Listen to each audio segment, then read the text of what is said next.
you there. Thank you for watching, and welcome to Forge Lands Forever. Today, I have a 3v3 ladder match here on the most amazing Neuroxis map generator. So let's go ahead and introduce our teams and our players, shall we? Starting off with red team in the east, ending with team 2 or blue team in the west. Starting off with the northernmost player of team 1 in ruby red, it is the UEF player of Freshie. Going first land, he is a 1400, almost on the dot. In the southeast, Savvy Crimson player of Taffy, he has chose the Seraphim faction today. He is going first land. He is 1,764 rated player. And last but not least, for team 1, for red team, we have Ferdin going first land in orange, the color orange. He is an Aeon for his team, and he is a 1400. So team 1 has everything but the Cybrans here representing on team 1. Maybe there'll be a Cybran on team 2, but it doesn't look like there is going to be. But we're going to start with the southernmost player of team 2. It is Bao Honak Tokte. We call him Bo for short. Going first land in Stitch Blue. Again, I said he is an Aeon, and he is a 1400. To his north in Royal Blue, it is Arani, going first land as a UEF, and again he is a 1700 as a UEF in Royal Blue. And last but not least, for team 2, we have Chicken Trahan, while we call him Chicken for short, going first land as another Aeon for team 2 in Amethyst Purple, going first land, second air, and he is a 1500. Arani is, of course, a 1700. The second highest rated player in the game, it is for team 2, and for team 1, it is Taffy at, again, 1,764. So in terms of team 2's racial makeup, they have two Aeon, 1 UEF, no Seraphim, and no Cybrans in this entire game. Apologies to those spiky space socialists out there.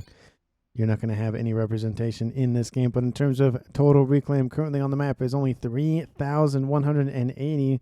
Probably 3 1/4 for the entire match, starting off at, of course, 0 seconds and 0 minutes.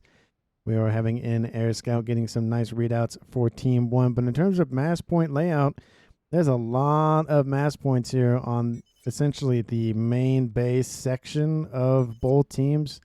Gonna cut it off kind of like right about here. Like this is the main base. This is the main base. There is a lot of outlying mechs here in the southern section and the northern section for Team 1 and Team 2's respective sides of the map. But a large river essentially cuts the landmass in half. We see very similar moves here for the northern and southern player of Team 1 and Team 2.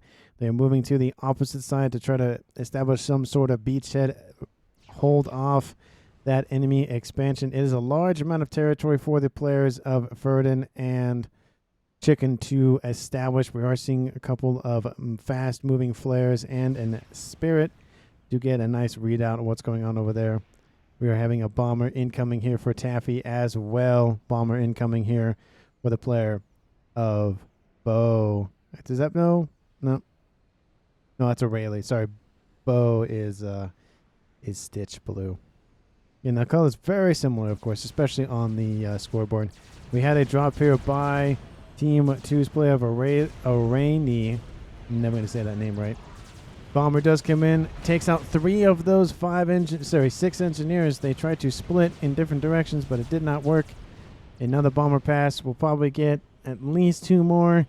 An engineer is actually on his way to leave just in case. We have another bomber coming in for Team 1, though. Bomb drops, takes out 1 more engineer. This facility is almost on the line. The interceptors have done a great job holding off enemy bombers, but all it takes is probably 1 more bomber, really. But that facility does come online, but unfortunately here for Team 2's player of Arani, there is, of course, the combo Ferdin nearby. Those engineers need to get out of dodge quicker than they can. There is a mech marine on a just kind of suicide mission to kill any of those outlying engineers he can. But that facility will stop producing units here very quickly. It's going to just produce a couple of mech marines and call it good. The comms for Team 1 and Team 2 have made landfall. We even see the comm of Taffy getting in on this action here to the west. It is going to eventually be a 2v1 scenario here favoring red team in the north on Team 2's side of the map. Of course, that facility still hasn't been taken out.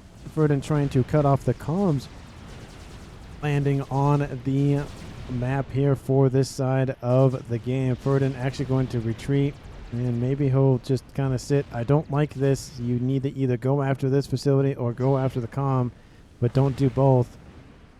You have to do one first, then the other. We're seeing a large group of interceptors prevent any more landings. Oh, but the engineers do get to make landfall. That was very close, very, very close. But it will now be essentially a 2v1 scenario, except the comm of Team 2 of Irani is not going to be there to support his teammate. So it'll still be kind of a 1v1, but in terms of forces, it will be a 2v1 for Team 2. We're going to see Team 1 starting to establish some beachheads, more facilities coming online all the time, of course. Kind of facilities being produced here. But again, like I mentioned before, it is going to be a 2v1 on both sides of things, so a lot of effort has to be brought from at least the southern player and northern player of Team 1 and Team 2 to just kick these players off on their respective side of things. And with the lot of water here, we are starting to see Navy start to pop up at 6 minutes. And I'm assuming air is going to be very vital for both of these teams. I don't see any efforts to go for any upgrades as of yet, but of course there's a lot of early aggression that needs to be dealt with first. Bombers running around the map here for Team 1. A lot of the effort has been focused here just for Team 1 on this southern section. 2 players are focused on it. We have one splitting his attention between his main land incursion and a couple of bombers and but interceptor support. Taffy's starting to be a little bit surrounded here, but he has really nothing to really worry about. Just a comm to his north. Not really a huge issue in that regard. It is, of course, a comm. It's going to be a 1v1. Couple of units inbound for him. But the main threat in the north is really the linchpin here for Team 1. They need to hold this position as long as possible. This one's more of a distraction. This is the main force. This is the main production facility, the main beachhead that will survive for a longer period of time, just due to the fact that this is closer to Team 2's position. We can even see Taffy even retreating right now. So he kind of knew it wasn't really going to last that long, but it did force a lot of attention to be focused here rather than preventing the establishment of Freshie here to the north. We do see a gun speed for Verdun. We'll probably see the range right after that because they're Aeon. That's just what you do. If you don't go for range when you go for speed, you're kind of missing out on like the whole Aeon sniper comp kind of thing. So I'm not going to call you dumb if you don't go for it, but without calling you dumb, I'm going to call you dumb for not going at least for the first range upgrade. Maybe later on you're like, no, probably shouldn't be that aggressive, so I understand switching up upgrades at that point. But if you're going to be really aggressive with your comp, go for the upgrade for the advanced range, and then maybe even go for shield level 1 just to get some survivability on that commander. But there's a nice beachhead down here for Team 2. Actually a better beachhead considering we have 2 players really focusing on producing units and facilities down here. Team 1 and Team 2's ecos are looking relatively the same. Team 1 leading by just a slight margin, but of course 8.5 minutes in isn't a lot to gawk at, about 10 mass per second more. And of course the total mass is favoring Team 2, but ever so slightly. But of course we are seeing Team 2 get a better share, of course, of their map or of their island or landmass or whatever the heck we want to call that thing. And in the west we could see, Team 2 really has a nice thing going on. This is the line that they're sitting at right now. And Team 1 is really, this is the line they're sitting at. Actually, it's more like this. You can see kind of the difference here. Team 2 definitely has the better share of things. But eventually, as time goes on, I would not be surprised to see Team 2 be ousted. But again, it's not more about how, like if you can last the entire game. It's about how long you can last. Can you last 10 minutes, 20 minutes, 25 minutes? And that could really make or break the team because there'll be more distractions over here and then over here because a lot of effort is going to be put in the Navy here sooner than later. We even have an interceptor. We have a couple of Aurora coming into the main base here against Freshie to the north. And there is a Mechs on an upgrade, but it's paused, so it's not a huge threat. But a couple of Aurora can still be annoying. Against T2, Mechs is not really a huge issue. T1 Mechs is, though, just taking out a couple of Mechs early on It's not devastating, it's annoying. And really that's the main thing. If you can be really annoying to that early, early eco, early aggression, early sort of thing, it will help you down the line, but don't bet on it being the end-all be-all kind of thing. It's more of, can I delay my opponent from getting T3 like air by a minute? Oh, great. I have access to a strat bomber essentially for a minute without some, like, not really a lot of issues kind of thing. That's kind of my focus on that would be, you're not going to win the game more than likely at 8 minutes unless you're playing a really, really high-level game or just somebody just quits. One of the two. Because highway players can tell, like, oh, if I don't hit this amount of mass by this amount of time and have this amount of mexes or this amount of units, I know I'm going to lose, so there's no point. That doesn't really happen, especially in team games. That doesn't really happen, so there's always room for comeback. It just determines how much effort you want to put in. And we can see, even to the north here, Team 1 has just now evacuated. Freshie is on his way back to his main base. Team 2 is mopping up defenses, and in comparison, Team 1 is still holding a nice position here. We have Bo on an upgrade, but the advanced range, which will be a huge benefit for him, doesn't have the speed. It does have the range. Of course, that's a nice bomb taking out a lot of engineers. Slowed on that upgrade just slightly, and we even have artillery. Will they cancel that up? Bo will cancel that upgrade. Probably not. He's going to eat a lot of plasma fire for that from these artilleries, from these fervors, and this comm. Shield does come in to assist. The comm is below 1,000 hit points, but I don't think he's going to make it. He should have canceled, and that is the first kill of the game at 11.5 minutes in. And it is rewarded to Ferdin here in the East for Team 1. Is now a 3v2 in favor of Team 1 or the red team or the Eastern team, whatever adjective you want to assign to that team. But a decent amount of frigates going back and forth here in the middle for both teams. It is UEF versus Aeon. Of course, there's no Cybran, so no worry about units crawling onto land like some alligators or crocodiles or whatever land or water to sea creature you want to use, or land shark. Got to worry about those land sharks. And they are trying to just prevent some expansion here by the player of Taffy. This facility is not going to go down anytime soon. Unless it's just a horde of Aurora en route, then, that's a problem that Team 1 has to deal with. That is the annoying thing with floaty, naughty technology in the T1 stage. It's just annoying. A lot of things can be described in this game as just annoying. I could probably describe, like, Zooey, annoying. Aurora, floating, annoying. Going after T1 mexes with, mech marines at 5 minutes, annoying. Dealing with a strat bomber at 11 minutes, annoying. A lot of annoying things. We have T3 air on the field here for Taffy, and we even have T3 air on the field for Freshie.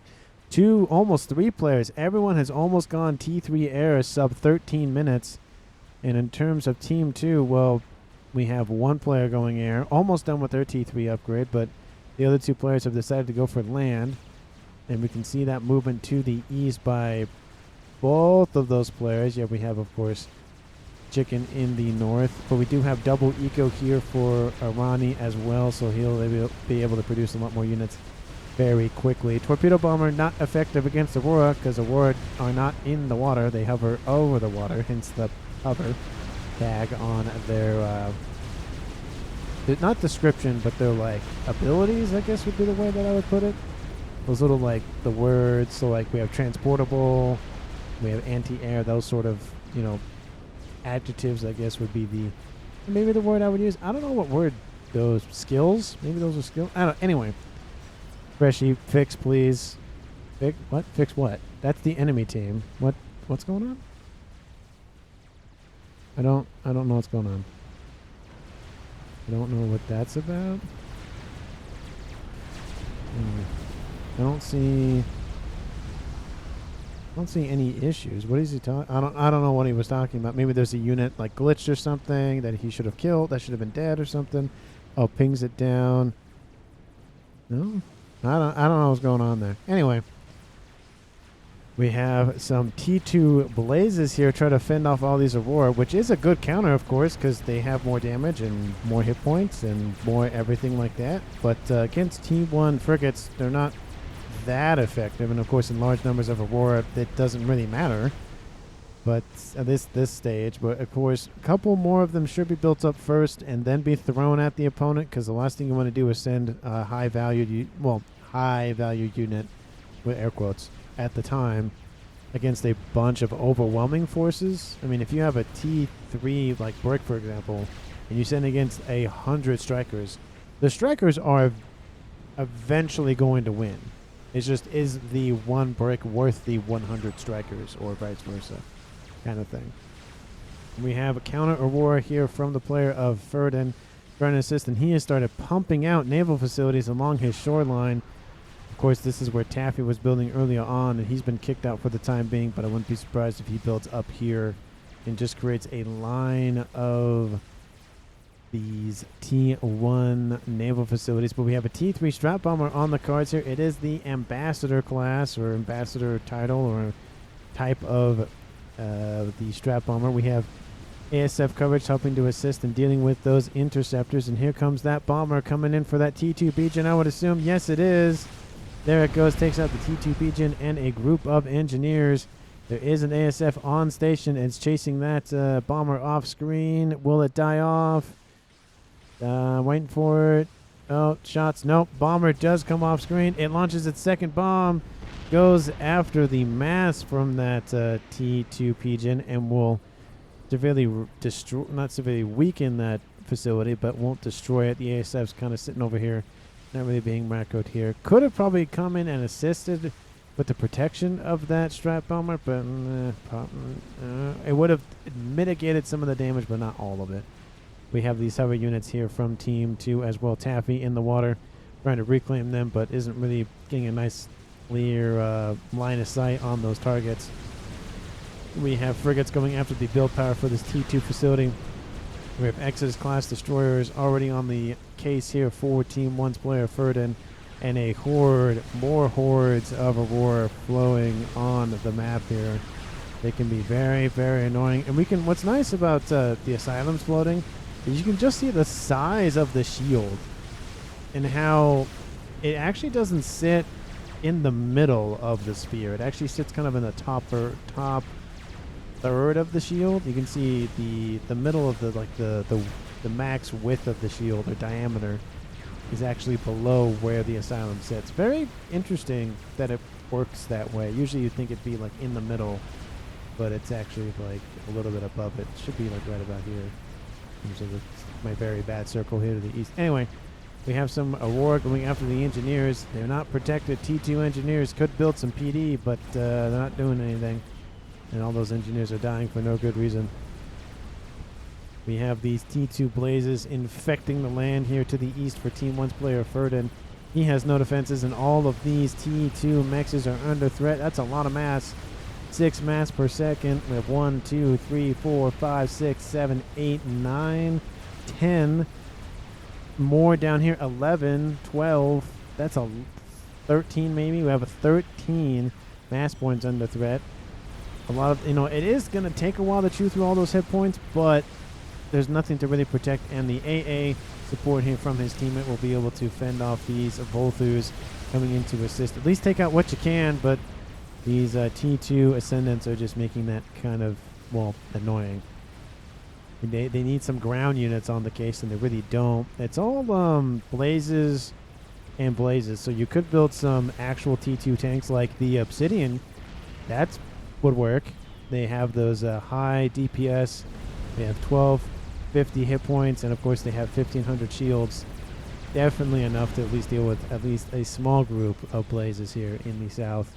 We are approaching the 20-minute mark in this game. It is a 3v2. Let's take a look at Reclaim Eco. We have Team 2 leading just barely at about 20 or so mass more per second.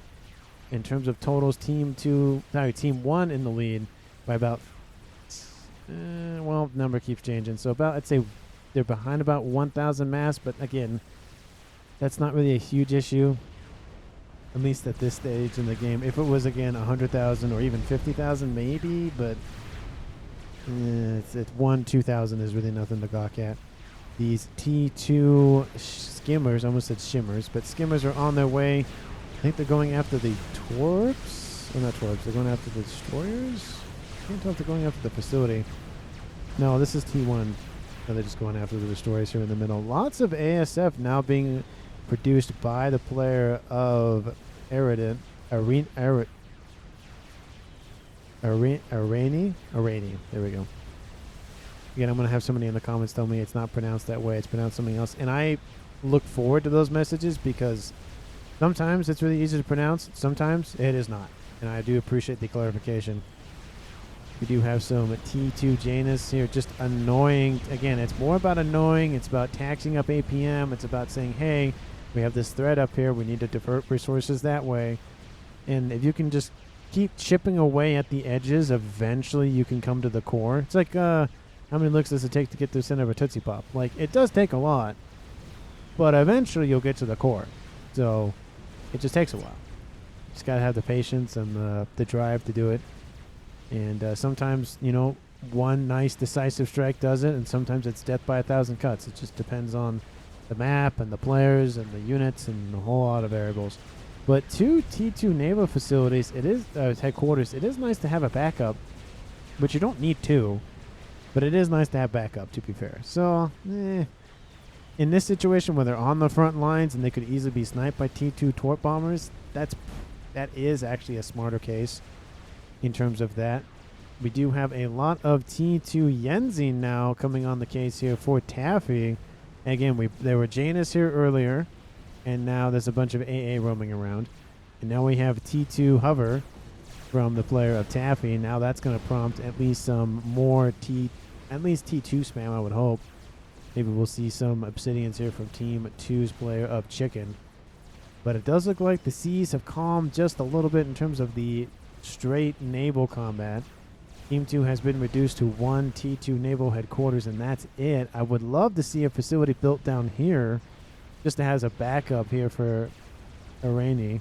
But, you know, he's more focused, or he or she, I don't know. It's not, maybe it's a she. I don't know. Maybe it's a he. Focused on trying to lock out Team 1's air and is doing a quite good job of it. Team 1, of course, is producing air all the time. Does look like it is by both players. Does look like Freshy's going to hide in the water for now. Going to expand his air grid. Same thing here to the south here for Taffy.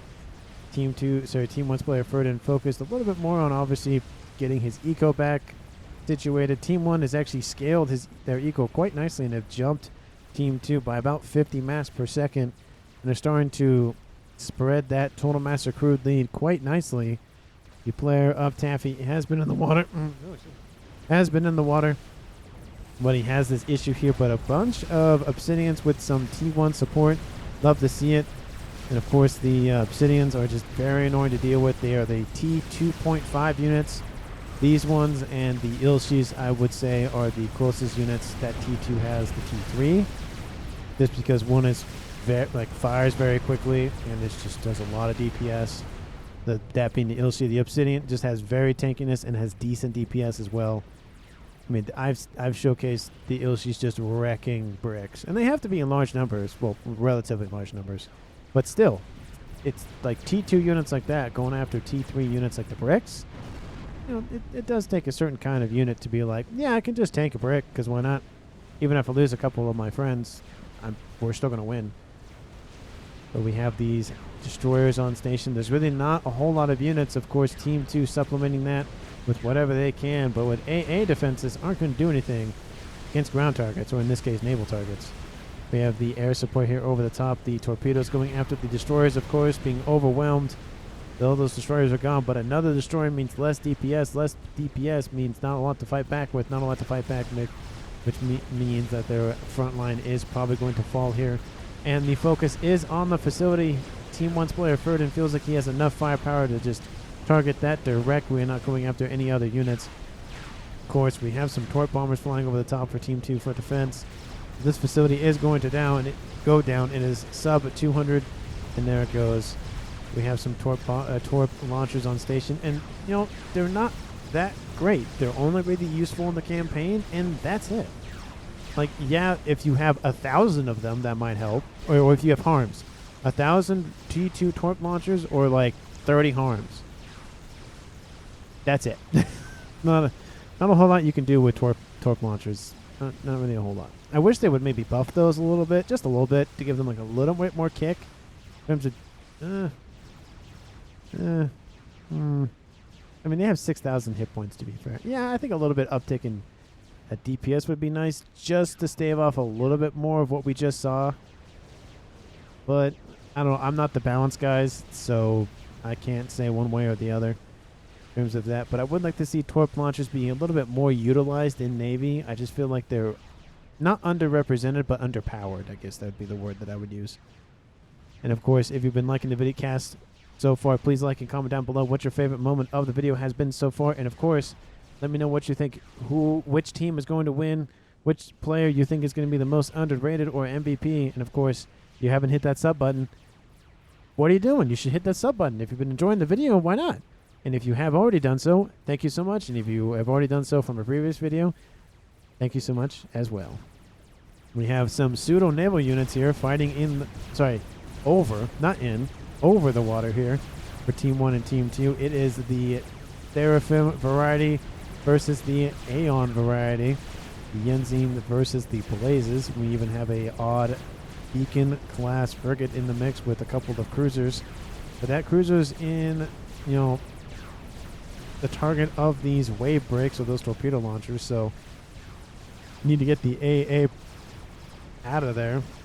The cruisers, of course, in any variety in large numbers are just a very good combination to just take out any sort of air play anybody has. I mean, even though they're T2, like 30 cruisers are just, don't send anything above those, because a lot of those units are going to die. But you have 100 plus of whatever, don't even worry about it.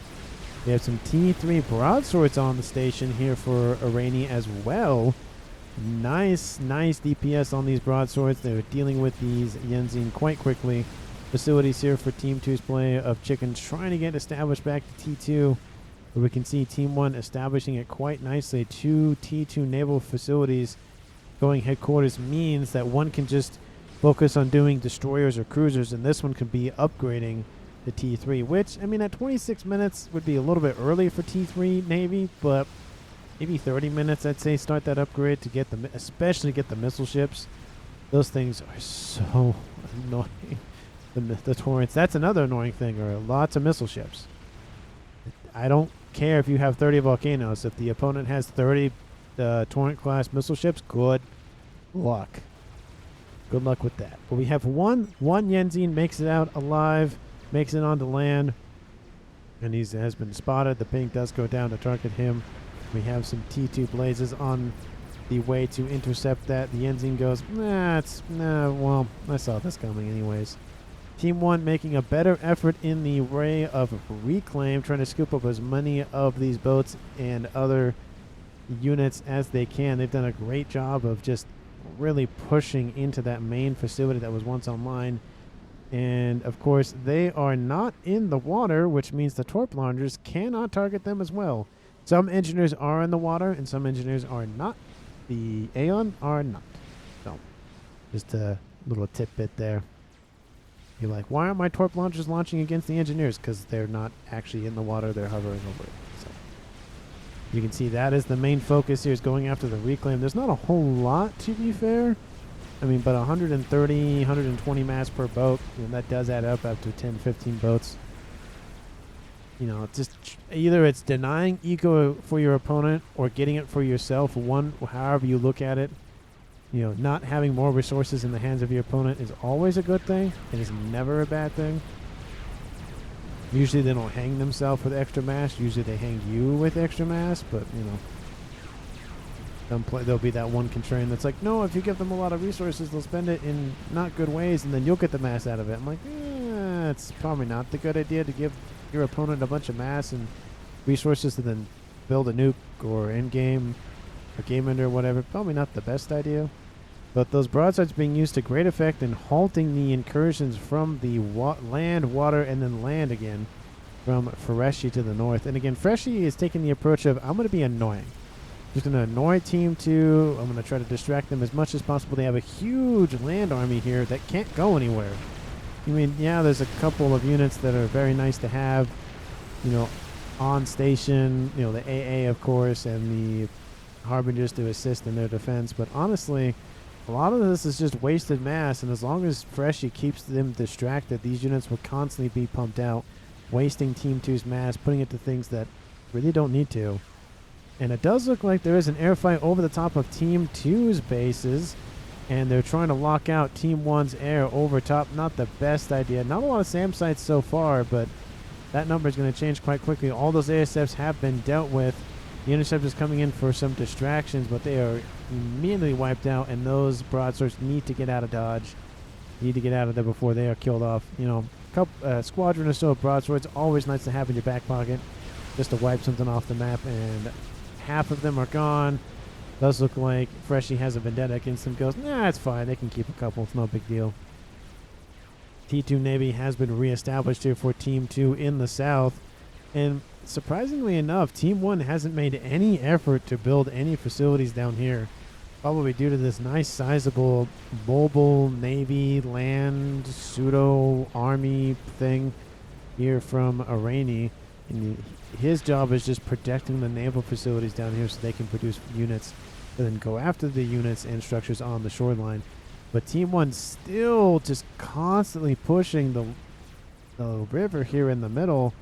Of course, we see the T2 destroyers just trying to pummel anything and everything that gets in range.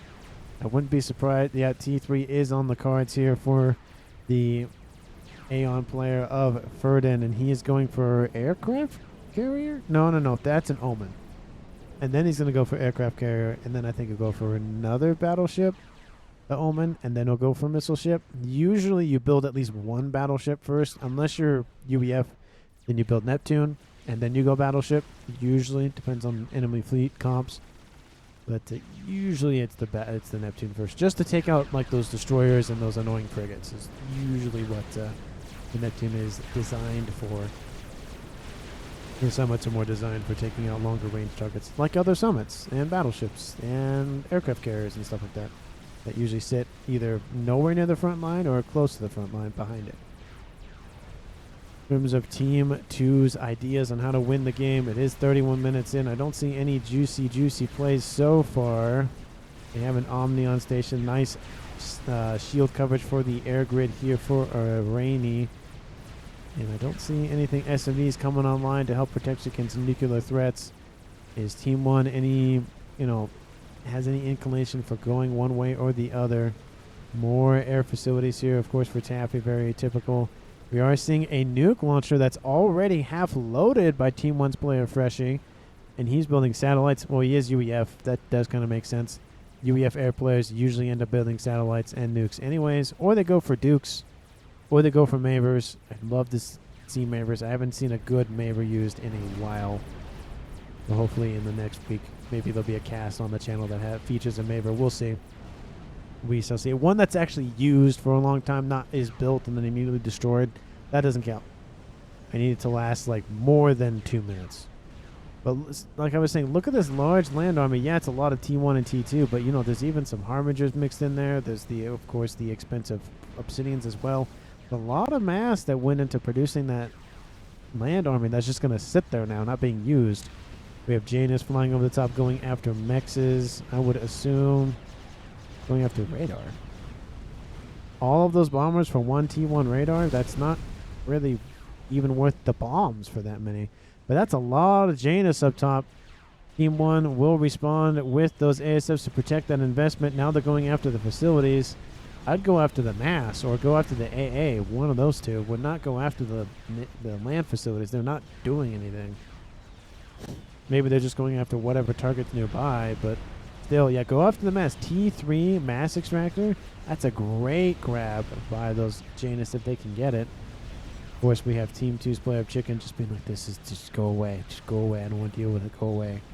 But look at all the mass points starting to fall. There goes that T3 up there.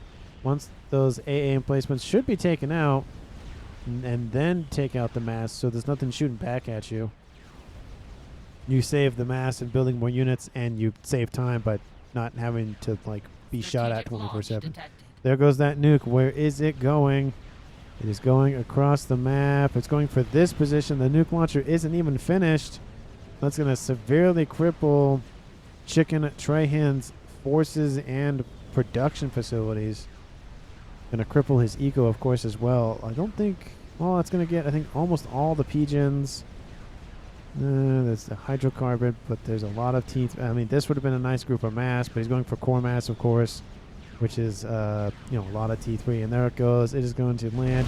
The ugliest nuke in the game. T3 pigeon does stay online. Could have been dropped a little bit southward just to, that T3 SMD is actually still online, to be fair. But could have dropped it a little bit southward, but does get a nice grouping on those pigeons. You can tell. You can see that, energy production is really struggling. You need a lot of energy to produce naval units, and I think that was the idea, was to just cripple the naval production first and then go after whatever else. The SMD is almost going to be finished, but there's no engineers nearby to keep it building it, so it does give Team 1 time to launch another nuke at that same position. But as everything happens, of course, Team 2 is like, oh, they have a nuke launcher. We should build more SMD and load it faster. Usually you only get 1 or 2 shots, so you got to make those shots count.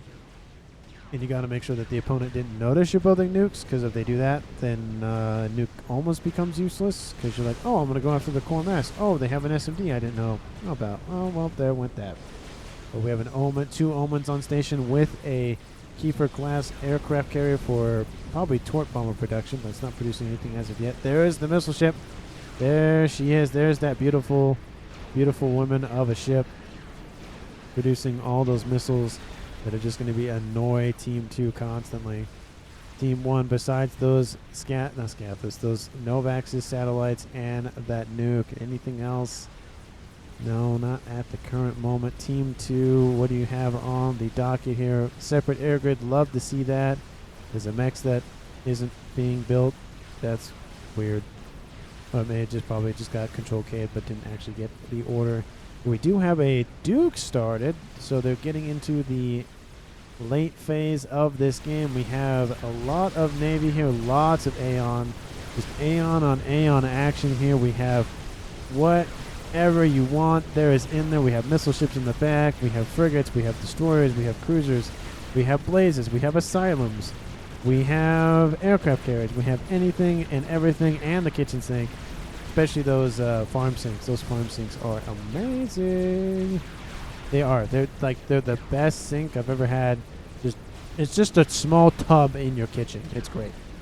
You can put a lot of different stuff in it because you don't have that bar in the middle. Makes it it uses the space a lot better, to be fair. Okay, dude, you need to fire around your friendly vessel, not shoot his back.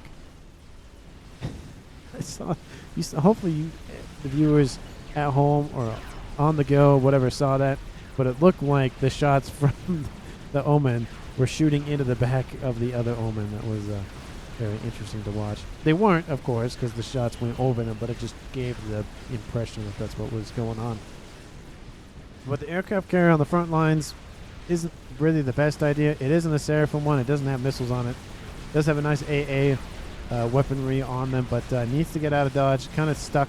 It's going to die. The Omens are targeting it directly, but it does look like the first Omen has been dealt with. The second one and third one are coming on station as we speak. Torpedo bombers going after the Omens directly, trying to reduce their hit points, trying to allow them to be taken out sooner rather than later. The aircraft carrier does make it out of there, and those ASFs are not going to go in. It is kind of dangerous right now. Both teams have a decent complement of air forces, and whoever wins this fight will essentially determine the Navy fight. And, so far Team 1 is in the lead with the Navy, and so they want to keep it that way, so don't risk the air just to get a small amount of gain. And there goes that Omen-class battleship going into the bottom of that river.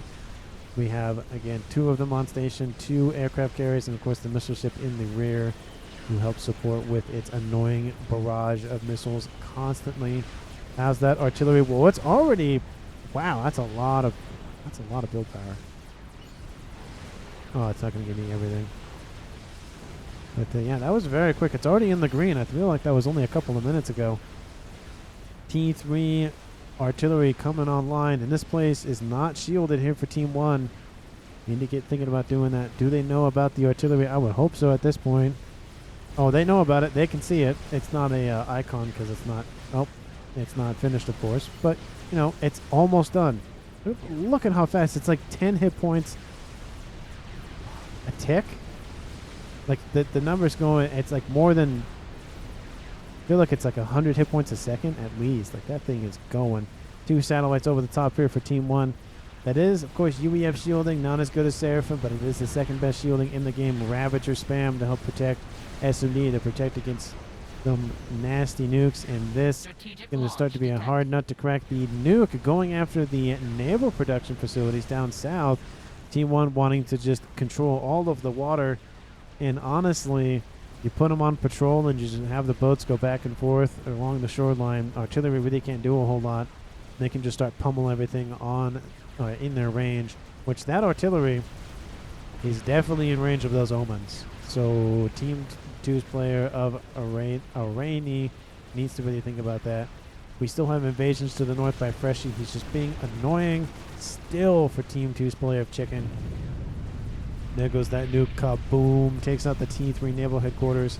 There's only T1s left online, so only frigates and subs can be produced. And at this point, subs aren't really going to do much, because even if you take out some of the frigates, you have all these hover units, these blazes, and these asylums, and these are there AA guns in here? Yep, there's ascendants in there as well.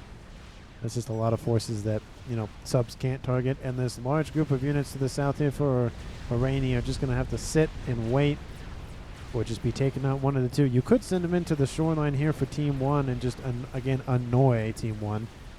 But at least get some use out of them. But for now, no, they're just going to sit there.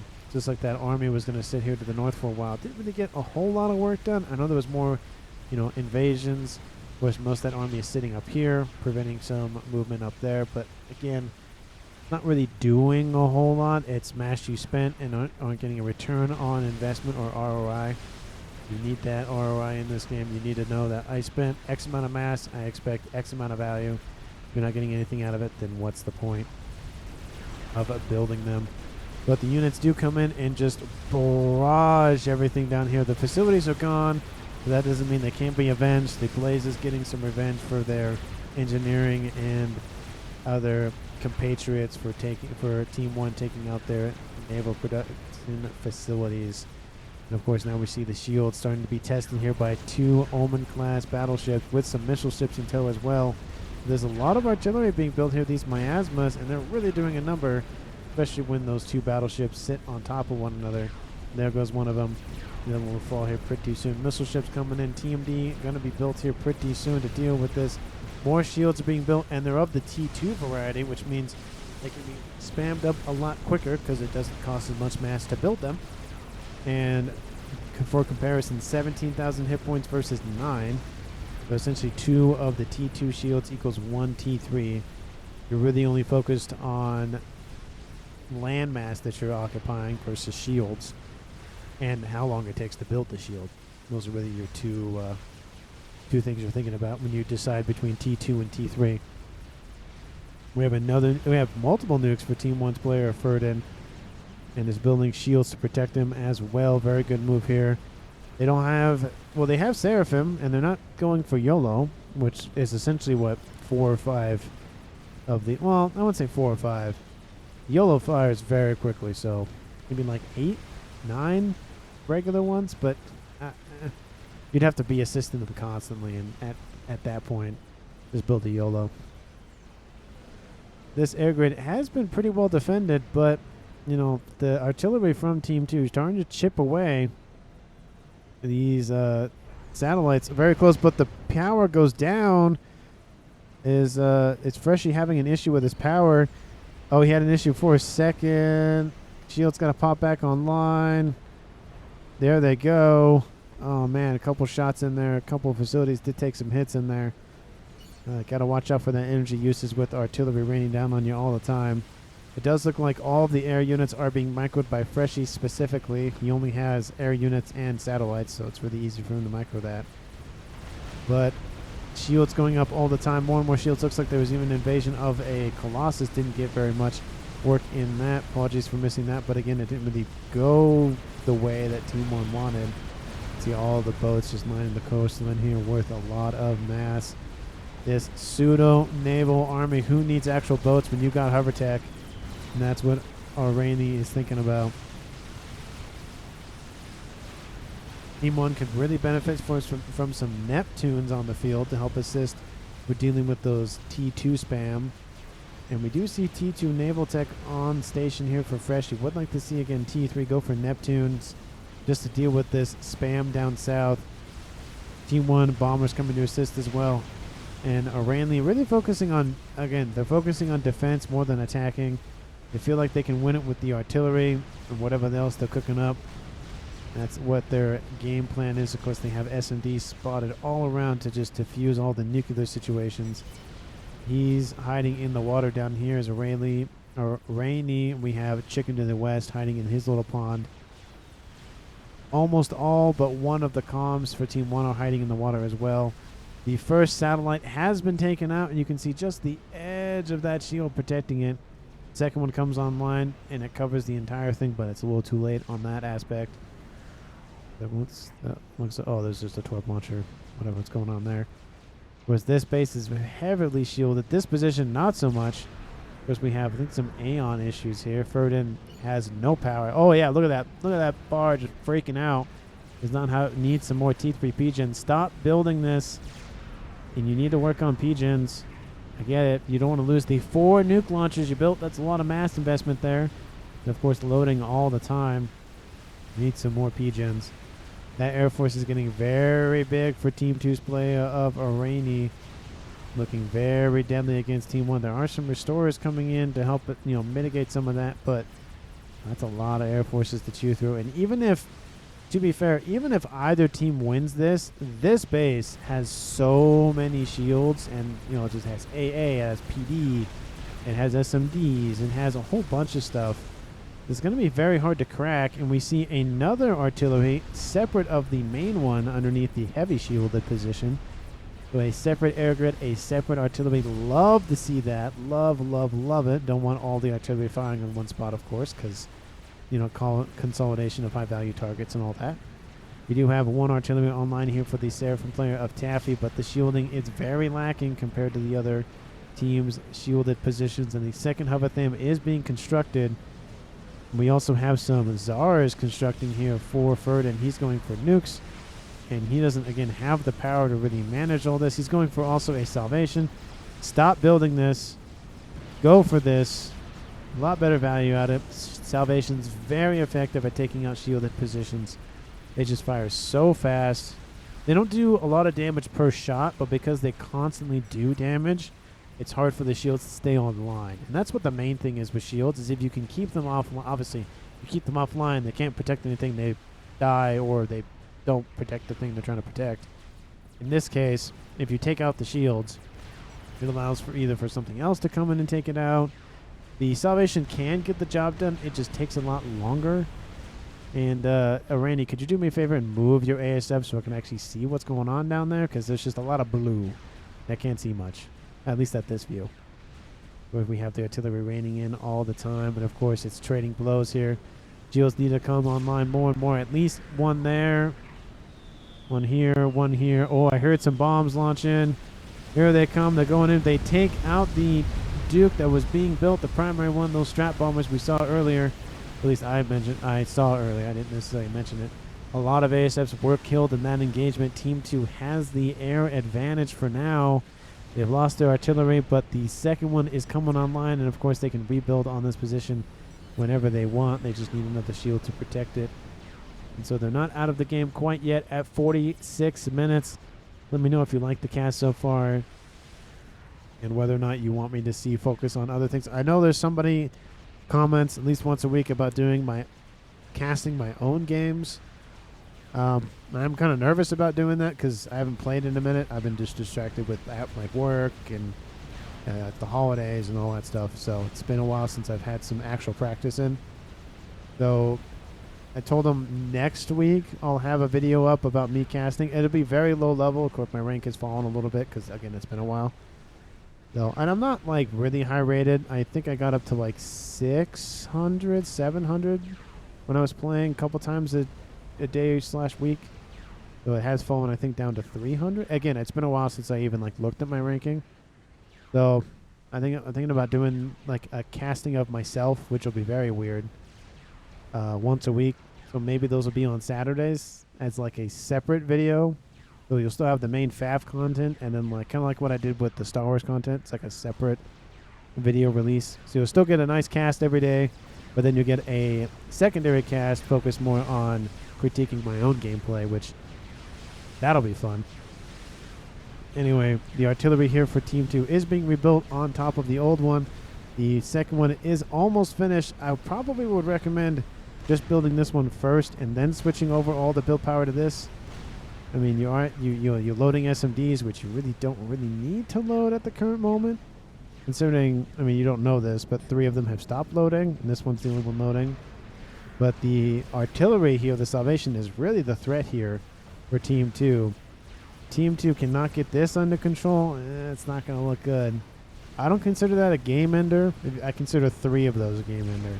Because it does have the circle for experimental, but it's not really the game ender that you think of. It's like calling Novax's game enders, except when you have 10 of those, yes. When you have 3 Salvations, yes. So kind of the clarification I get. We have, of course, the cruisers here from Team 1's player of Freshie helping to assist dealing with defenses on the northern side of Team 2's main bases. We can see TMD being spammed up for defenses. They are volcanoes, so they're very effective at taking out large groups of missiles.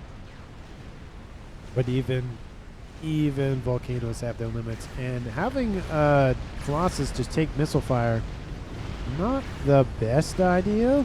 I mean, I get it, you're using it for naval defense, but it's already down 10% of its hit points in like less than a minute. And it's going to be down another 10% after that, so probably should move that. I just hate to see experimentals being killed off, not really getting a lot of value out of them, especially when they could have just been moved, and then that's fine. So, again, 2 artilleries are now online here for Taffy. Shields are being punctured all the time. The shields here, the shields aren't even on half the time, and Irani could just target this position. They know they're building the Salvation. You can barely see the little info like, oh yeah, that's a Salvation kind of thing. And they're not even shielded. I mean, you could take out all the nukes. You could take out the artillery. The pings go down. Of course, the shields are popping off on and off. Not looking good. Does look like the shield has been mitigated. That's good, but the first nuke of that line of Apocalypse are landing short of the main base. But of course, does look like the SMD was targeted and taken out. There is SMD. Says Freshie. There's one back here. Did they edge nuke it? Oh, that is the wrong player. They did not. So that nuke will go down. There is one loaded, so a second one can come in and take it out. But you can see that first one will be eliminated. Does Team 1's player Freshie still have his? No, either it got destroyed or he scrapped it. He's building more satellites, and he's building a Maver as we speak, so it's good to see that. But it looks like he stopped for a little bit. Satellite. Oh, I think the satellites might have taken it out. That's probably what it was. But the Salvation is online. Okay, target the satellite on top of the artillery. Yep, there you go.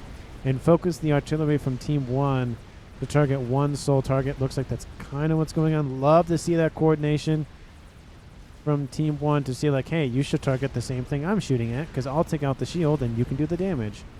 And then have the satellite come in and do literally the exact same thing. Now the shields are down around the original Nuke that was rebuilt, but they go on and off. They're being assisted. Of course, they can't be assisted when they're fully depleted. So as long as the Salvation can keep them offline, the artillery here from Team 1 can take out this position. But a second Duke here to the west does make it a little bit difficult. The shields are holding for now. And there's Pigeons coming online, of course, to but to increase the fire rate of said Salvation. We do have a Tsar. It would be really funny to just see the Tsar just fly over and destroy it, just like land on top of it, destroy all the shields, and then go from there. That could be a strategy. Don't want to mass dump, of course. That's T3 is still on. Oh, nope, it's officially off. Oh, some engineers died in that first volley underneath the shields. Does look like the satellite focusing on other things. I would love... Oh, it's trying to target the P-gens, but target the thing that, you know, you're trying to take out, like the artillery. But the artillery from Team 2 takes out the Salvation. That's gotta hurt. You can see the explosions nearby. They got one of the P-gens, it looks like. That has gotta hurt. All that effort, all that mass. Out the window. The Tsar does come in, but only impacts the outer shields. I have the hiccups there for a second. The shields are not depleted as much, and this is going to be a tough nut to crack now. A lot of effort is being put in just holding the shields. You just sent Tsar alone there. I thought it could have crashed into Artie. Saying anything. Nice pass dump. Yeah, that was not the best decision. There's strap bombers here that could have been assisting that move as well. We do have some spy planes here to the east. There's even some just voltage. You could have sent everything in the kitchen sink in, and it could have made a lot better push out of it. So it's going to have been targeting this. You know, more shields could have been built to protect the Salvation. And those artillery are focusing the artillery of Team 1, and they're being taken out. The shields are gone, you know, one way or the other. And I think there's another artillery online for Team 2. It looks like it's an emissary. Where's that one being fired from? But the strap bombers, did they go in? No. It looks like they might have tried to go in and then were killed off when they were trying to maneuver or something. I don't see. Thought I saw a emissary fire somewhere. I don't see it anywhere. Oh, it's in the west. Oh, there's just, you know, 2 more emissaries to the west by Chicken, you know. So 4 artillery. It really makes a huge difference. There goes the artillery for Team 1. They only have 1 more left online. They're trying to rebuild the Salvation that's in the yellow. I do not think they're going to get a lot of work done with that. And this Duke, I don't know. There are 4 satellites, though. That is a decent chunk of satellites, but the shields need to be fixed in that situation. And the artillery is almost down. Here they come, impacting the shields. And there it goes. The last artillery for Team 1 is down. The Team 2 artillery is down. It does look like Irani did the tank style, that, you know, turtle style of just saying, hey, I'm going to tank all the damage.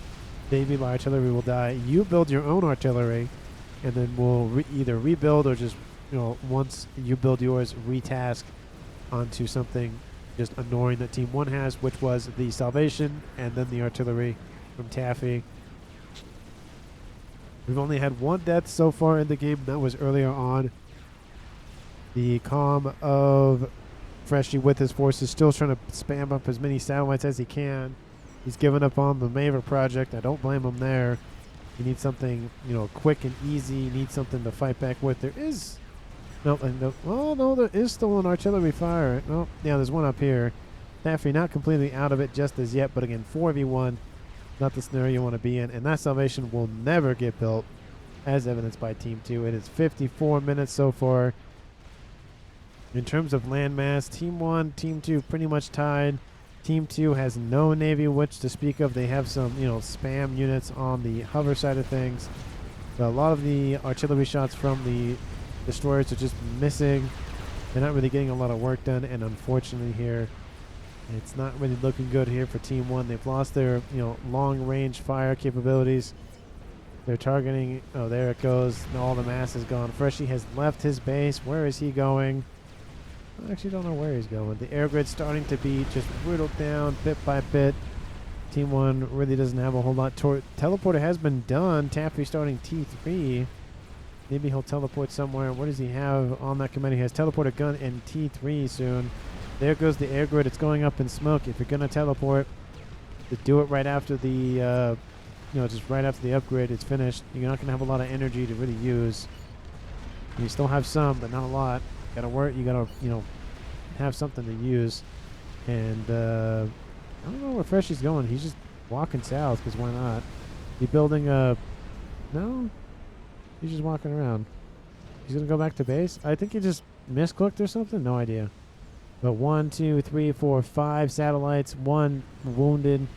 Now the effort to build the Maver. 56 minutes in. Freshie is teleporting in. Where is he going? Not Freshie, Taffy. Taffy is teleporting in. Where is he going? Look on his commander to see where he ends up. There he goes. He's on top of the T3 artillery, but there's a lot of T2PD in the mix. And there he goes, taking out a group of engineers with him. There's now a 2v2 scenario here. Chicken gets the credit for that defense kill. And honestly, I don't think this is really going to go Team 1's way. The artillery now tasked on to firing against the Scathis here. Not Scathis, sorry, the Maver and the Novax is here. And a lot of them are not shielded now. There goes the shielding around the Maver being built. And artillery hits a transport. But there goes some engineers and some hit points on those satellites. Oh, it's gonna, oh, there goes one satellite. There goes two more. And those are dropping like flies. That artillery is gonna die. Shield does come back online. But it's not gonna last very long. We have the UEF Turtle is, just done a huge amount of work for Team 2. Been able to hold off a lot of firepower coming off of Team 1. Even though they lost one of their artilleries, really doesn't matter at this point, of course. Doesn't matter how you get there in terms of FAF, you just got to get there. And it's about winning. I mean, you got to have fun, you got to be respectable, you got to be all that stuff, but, it is a game, you do want to win. And all that stuff. We have T1 frigates going after that. Freshie decides to bow out at 57 minutes, leaving this as a 2v1 in favor of Team 2 for the first time in the game. In terms of being in the lead with players left alive, it is Ferdin left standing at 57.5 minutes. And that base has been wiped out. The Maver is gone. There's one satellite left online. That is not going to last very long. Look at all those artillery shots coming in. There goes the shields. There it goes. Satellite falls out of the sky. Watching it just crash and burn. It is worth 5,400 mass, to be fair, so not just the mass off the satellite station itself, but the satellite as well.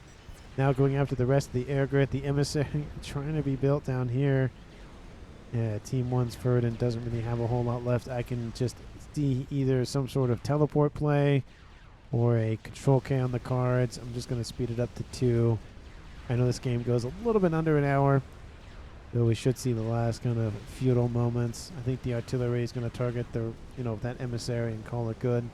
He is trying to build an All-Washer, but that's being targeted currently. It's just not looking good here. Another salvo comes in. Shield still holding strong. Never mind, they're not, and there it goes. Artillery is gone. Ferdin has really nothing left in the tank left to give.